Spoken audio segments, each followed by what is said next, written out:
നമസ്കാരം, ഭാരത് ലൈവിലേക്ക് സ്വാഗതം. കഴിഞ്ഞ ഒരാഴ്ചയായി നമ്മൾ ചർച്ച ചെയ്യുന്നത് ഹിജാബ് വിഷയത്തെക്കുറിച്ചാണ്. എന്താണ് ഇത്ര വലിയ വിഷയമെന്ന് നമ്മളേവരും ചിന്തിക്കും. എന്നാൽ ഇതിൽ ഒളിഞ്ഞിരിക്കുന്ന അപകടങ്ങൾ വലുതാണ്. ഹിജാബ് വിഷയം ഇപ്പോൾ ആദ്യമായി ഉണ്ടായ ഒരു വിഷയമല്ല. മതമൗലികവാദികൾ കഴിഞ്ഞ കുറച്ചു നാളുകളായി നമ്മുടെ കുട്ടികളെ മുതലെടുക്കാൻ ശ്രമിക്കുന്നതിന്റെ ഒടുവിലത്തെ ഉദാഹരണം മാത്രമായി ഇപ്പോൾ നടക്കുന്ന പ്രശ്നത്തെ നമുക്ക് ചൂണ്ടിക്കാണിക്കാൻ കഴിയുകയുള്ളൂ. സ്കൂളിലേക്കാണ് ലവ് ജിഹാദും അതുപോലെ തന്നെ കോളേജുകളിലേക്കും നാർക്കോട്ടിക് ജിഹാദും ഒക്കെ നമ്മൾ കണ്ടുകൊണ്ടിരിക്കുന്നത്. നമ്മുടെ കുട്ടികളെയും സമൂഹത്തെയും ആചാരങ്ങളെയും വഴിതെറ്റിക്കുക എന്ന ലക്ഷ്യം തന്നെയാണ് അതിന്റെ പിന്നിൽ. അരാജകവാദികളെ ഇത്തരത്തിൽ ഉണ്ടാക്കിയാൽ മാത്രമേ അവർക്ക് മുതലെടുപ്പ് നടത്താൻ കഴിയുകയുള്ളൂ. ഇവിടെ നമ്മൾ കാണുന്നത് അവരുടെ കുട്ടികളെ അവർ മതപ്രകാരം വളർത്തുന്നുവെന്ന് തന്നെയാണ്.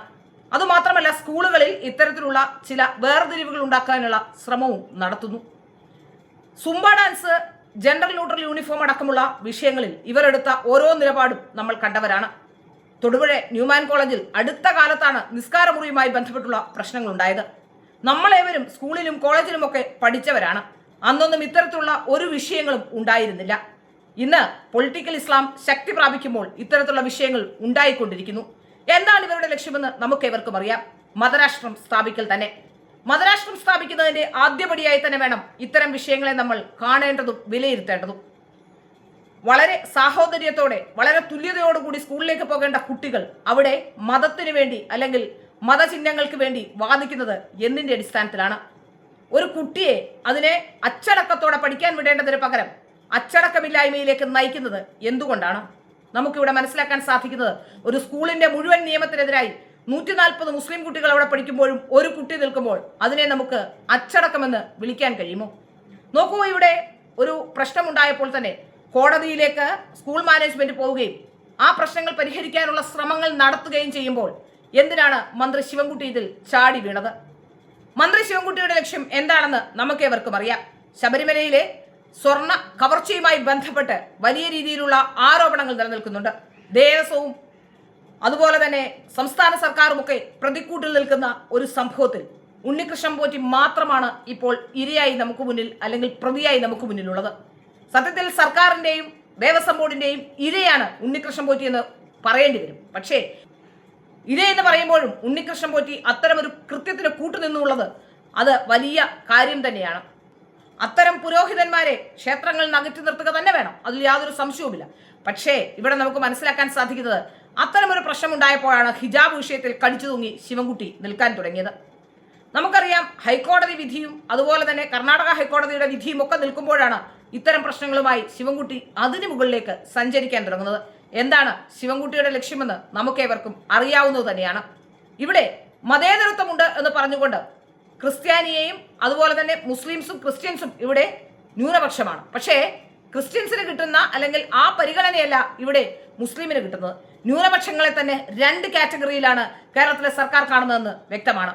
സംഘടിത മതവിഭാഗങ്ങൾ അവർക്ക് വേണ്ടി അവരുടെ കാര്യങ്ങൾ നേടിയെടുക്കാൻ ശ്രമിക്കുമ്പോൾ അത് വലിയ രീതിയിൽ ഗുണം ചെയ്യുന്നത് ഇവിടുത്തെ പൊളിറ്റിക്കൽ ഇസ്ലാമിന് തന്നെയാണ്. ഇവിടെ നമുക്ക് മനസ്സിലാക്കാൻ സാധിക്കുന്ന ഏറ്റവും പ്രധാനപ്പെട്ട കാര്യം, ഒരു സ്കൂളിന്റെ യൂണിഫോം നിശ്ചയിക്കാൻ അധികാരമുണ്ട് എന്ന ആ വിഷയം ചർച്ച ചെയ്യപ്പെടാതെ വളരെ കൃത്യമായി തന്നെ അവിടേക്ക് യൂണിഫോമിന്റെ ഒപ്പം ഹിജാബ് ധരിച്ചുകൊണ്ട് കുട്ടി എത്തണമെന്നൊക്കെ വാശി പിടിക്കുന്നത് എത്രത്തോളം ബാലിശമാണ്. അതിന് പറയുന്ന കാര്യങ്ങളോ, അധ്യാപിക അവർ തലയിലൂടി അവരുടെ ശിരോവസ്ത്രം അണിഞ്ഞിരിക്കുന്നു എന്നുള്ളതാണ്. അപ്പോ അവരുടെ ശിരോവസ്ത്രം അവർ സന്യാസം സ്വീകരിച്ച ആളാണ്. അവരുടെ സന്യസ്തത്തിന്റെ ഭാഗമാണ് ശിരോവസ്ത്രമെന്ന് പറയാതിരിക്കാൻ കഴിയില്ല. എന്തിനാണ് അത്തരമൊരു താരതമ്യം നടത്തുന്നത്? ഇവിടെ അങ്ങനെയെങ്കിൽ സ്കൂളിൽ അധ്യാപകർ ധരിക്കുന്നതേ കുട്ടികൾ ധരിക്കാവൂ, അല്ലെങ്കിൽ കുട്ടികൾ ധരിക്കുന്നതേ അധ്യാപകർ ചെയ്യാവൂ എന്നുണ്ടെങ്കിൽ യഥാർത്ഥത്തിൽ എന്താണ് സംഭവിക്കാൻ പോകുന്നത്? സാരി ഉടുത്ത അവിടെ അധ്യാപകർ വരുന്നില്ലേ? കുട്ടികൾ സാരി ഉടുത്താണോ പോകുന്നത്? അല്ലല്ലോ. അപ്പോൾ അതിൽ നമുക്ക് മനസ്സിലാക്കാൻ സാധിക്കുന്ന വെറും ബാലിശമായ വാദങ്ങളാണ് ഇവർ മുന്നോട്ട് വെക്കുന്നത് എന്നുള്ളത് തന്നെയാണ്. നമുക്കിവിടെ മനസ്സിലാക്കാൻ സാധിക്കുന്ന കാര്യം, വളരെ കൃത്യമായി തന്നെ ഇതിലൊരു അജണ്ടയുണ്ട്. ആ അജണ്ട വളരെ കൃത്യമായി നമ്മുടെ മുന്നിൽ വെളിപ്പെട്ടതുമാണ്. ഈ രക്ഷിതാവ് അവിടേക്ക് വരുന്നു, രക്ഷിതാവിന്റെ കൂടെ SDPI വരുന്നു, രക്ഷിതാവിന്റെ കൂടെ ഇപ്പോഴെത്തുന്ന അഭിഭാഷകൻ SDPI തന്നെ. അതുകൊണ്ട് തന്നെ നമുക്ക് വ്യക്തമായി മനസ്സിലാക്കാം ഇത് SDPIയുടെ അജണ്ടയാണ് എന്നുള്ളത് വളരെ കൃത്യമായി നമുക്ക് മനസ്സിലാവുകയും ചെയ്യുന്നുണ്ട്. ആ SDPIയുടെ അജണ്ട തന്നെയാണ് മന്ത്രി ശിവൻകുട്ടിക്കുള്ളത്. ഒരുപക്ഷെ SDPI അപകടകാരിയാണ് ശിവൻകുട്ടി എന്ന് പറയേണ്ടിയിരിക്കുന്നു. കാരണം ഇത്തരത്തിലുള്ള, നമുക്കറിയാം, നമ്മൾ പലപ്പോഴും പറയുന്ന ഒരു വാചകമുണ്ട്, പുതുക്രിസ്ത്യാനി വേദപുസ്തകം കയ്യിലെടുത്തതുപോലെ എന്ന് പറഞ്ഞ് നമ്മൾ ചിലപ്പോൾ ചില കാര്യങ്ങൾ പറയാറുണ്ട്. അപ്പോൾ അതേ അർത്ഥത്തിൽ തന്നെ കാണണം. കാരണം ശിവൻകുട്ടി ഇവരെക്കാട്ടിൽ വലിയ SDPI വലിയ രീതിയിൽ മത തീവ്രവാദം വളർത്താനുള്ള ശ്രമങ്ങൾക്ക് കൂട്ടുനിൽക്കുന്നു എന്നാണ് നമുക്ക് മനസ്സിലാക്കാൻ സാധിക്കുന്നത്. എവിടെയാണ് എന്തുകൊണ്ടാണ് ഇത്തരത്തിലുള്ള നീക്കങ്ങൾ ഉണ്ടാകുന്നത്? വരുന്ന തിരഞ്ഞെടുപ്പും ഇപ്പോഴത്തെ സ്വർണ്ണപ്പാളി വിവാദവും ഒക്കെ മറച്ചുവെക്കാൻ തന്നെയാണെന്ന് വ്യക്തമാവുകയാണ്. നമുക്ക് വ്യക്തമായി അറിയാം, കഴിഞ്ഞ കുറെ കാലങ്ങളിലായി ഉണ്ടായിട്ടുള്ള പൊളിറ്റിക്കൽ ഇസ്ലാമിന്റെ പ്രശ്നങ്ങൾ നമുക്ക് വ്യക്തമായി അറിയാം. സ്കൂളുകളിലേക്കും കോളേജുകളിലേക്കും ഒക്കെ ഇത്തരത്തിൽ നിസ്കാരമുറി അടക്കം ചോദിക്കുന്നു, സുംബ ഡാൻസിന് എതിരെ വരുന്നു, അതുപോലെ തന്നെ നിരവധി വിഷയങ്ങൾ ഇത്തരത്തിലുണ്ട്.